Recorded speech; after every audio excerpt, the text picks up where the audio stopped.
السلام علیکم ګرانو زده کوونکو، خدای دې وکړي چې ټوله به روغ یاست، جوړ به یاست تر دې وخته پورې. خدای دې وکړي چې خپل تېر درس به مو ویلی یې، سوپله به مو تکرار کړي او زده کړي به مو یې. نن ورځ موږ راځو خپل د تېر درس ادامې ته راځو، خپل تېر درس ته ادامه ورکوو.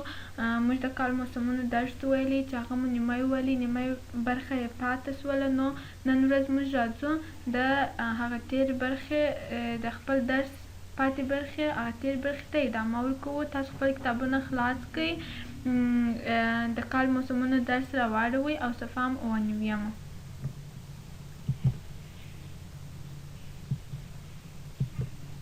بسم الله الرحمن الرحیم. د کال موسمونه موږ وویلی د کال موسمونه په باره کې چې کال څو موسمه دی، 4 موسمه وو چې اول موسم یې پسرلی، دوهم دوبی، دریم منی او څلورم هم ژمی وو چې دې باره کې موږ درس وویلی. نو اوس راځو اول خپل تېر درس ته ادامه ورکړو، څو پلای وایو، د هغه بعد خپل هغه نوي درس ته راځو. اول یو کال 4 موسمه دی.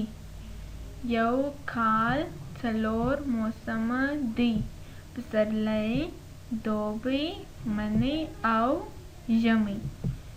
په پسرلي کې بارانونه اوري.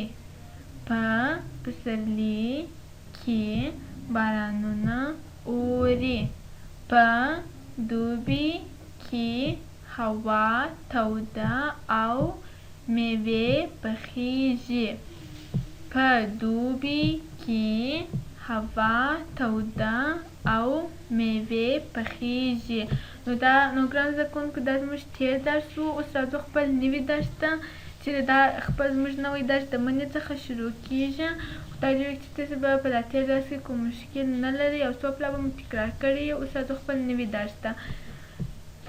اول یې زه وایم چې ما ولې، دوهم پله مې تاسو ما سره تکراروئ.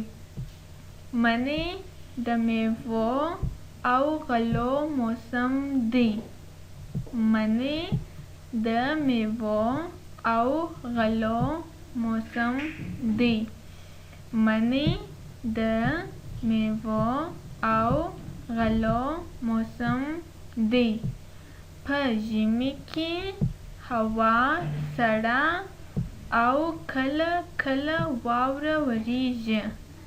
په ژمي کې هوا سړه او کله کله واوره وریږي.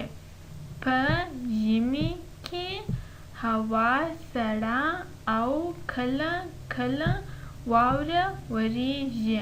اوس یې زه بیا تکراروم، تاسو په ما پسې وایاست. منی د میوو او غلو موسم دی. منی د میوو او غلو موسم دی. په ژمي کې هوا سړه او کله کله واوره وریږي.